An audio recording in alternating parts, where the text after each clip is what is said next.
Bom dia, sétimo ano. Tudo bem?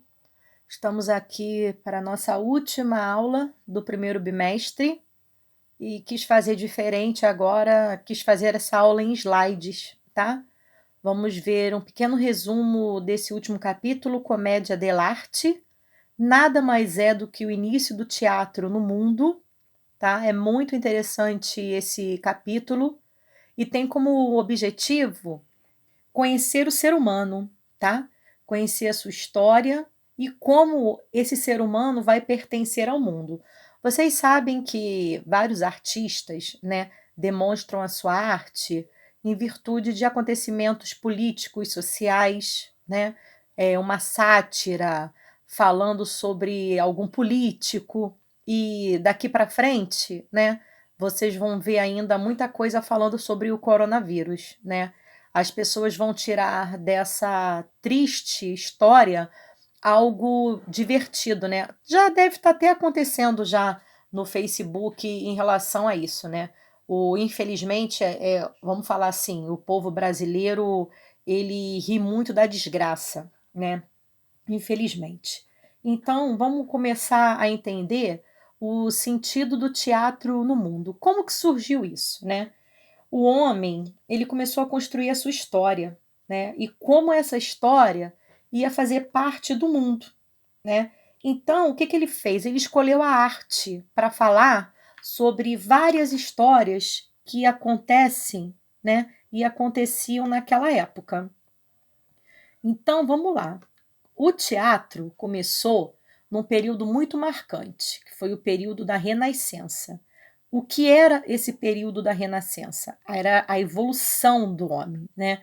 Renascer. Ele renasceu e começou a olhar para si mesmo como uma peça fundamental para a sua vida, né? Eu creio que nesse contexto aí do renascença, a gente começou a entender o que é autoestima, né. O que que é autoestima? É quando você gosta de você mesmo, né, que você vê o seu lado positivo, não se importando com o que os outros vão pensar não. E o teatro surgiu daí, né. O que que é o teatro? É a arte das encenações, é você encenar problemas do cotidiano, comédias, dramas, né. Então o ser humano começou a tirar proveito dos acontecimentos daquela época, né. O que que eles queriam? Novas propostas de encenações, né, e novos meios de explorar o cotidiano. Naquela época, o rei, né, então eles queriam tirar proveito do que acontecia naquela época em relação ao rei. E um dos primeiros teatros foi o teatro erudito e puritano, né. Era um teatro mais formal, né, mais sério, e lá eles só começavam a falar sobre as obras, né, de William Shakespeare. Então o teatro começou a criar novos modelos, e aí é o teatro elisabetano, em homenagem à rainha Elizabeth. E como é que foi esse teatro? Ele deu oportunidade para que a sociedade toda, né, independente da sua classe social, começassem a ver, né. Vocês observem aí nessa imagem, é um teatro aberto, né, com muitos lugares. Creio que dava para ter mais de 1000 pessoas aí nesse teatro, né, e exatamente parecido como o que temos hoje, né. Um meio central, né, aqui ó, um meio central, onde os artistas iriam expor e falar sobre a sua arte, né. Então, depois do teatro elisabetano, né, começou o teatro popular. O teatro, eles iam à rua, né, era um período meio cômico, né, onde as comédias tinha sua vez, né, eles usavam máscaras, né, os mascarados, muitos não queriam mostrar o rosto mesmo, e outros usavam a máscara como um tipo de adereço para expor o que eles iriam falar naquela época, né.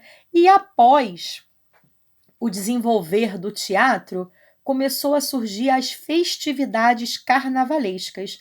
As máscaras passaram a ser, né, um adereço obrigatório naquele período. E como é que foi? Começou na Itália, essas festas populares, e tinham a oportunidade de quê? De zombar e brincar com a realidade. É o que eu disse para vocês alguns minutinhos atrás. Os artistas, até os dias de hoje, né, brincam com problemas sociais. Eles dizem, né, que é bom brincar para satirizar, para as pessoas verem, né, o que de real está acontecendo. E a comédia dell'arte, né, a comédia teatral, surgiu na Itália, tá? Com atores profissionais organizados em trupes, ou seja, organizados em grupos. E depois eles partiam para o mundo para poder expor a sua obra, né? Existia, sim, um clima tenso, porque nem todo mundo gostava de ouvir a verdade, né, principalmente os políticos, as pessoas mais importantes, que era justamente o objetivo desses artistas, né? Desenvolver a sua criatividade através dos problemas sociais, né? Então, pessoal, olha só, eu gostaria que vocês colocassem no seu caderno, tá? E coloquei responda aí, botei um P a mais. Falar sobre a comédia dell'arte e sua ligação com o carnaval. Tem até no livro, tá? Mas se vocês se sentirem mais à vontade, vocês podem pesquisar no Google que vai sair com certeza alguma introdução. E também fazer exercícios no caderno, tá? Esse capítulo basicamente fala sobre isso, né? Sobre a função do teatro e como que ele começou a decifrar e expor para o mundo os nossos problemas sociais. Tá bom, pessoal? Esse foi o nosso último capítulo, Comédia dell'arte. Eu vou colocar esses slides no portal para que vocês se apropriem mais dos resumos, tá bom? Um beijo e até mais.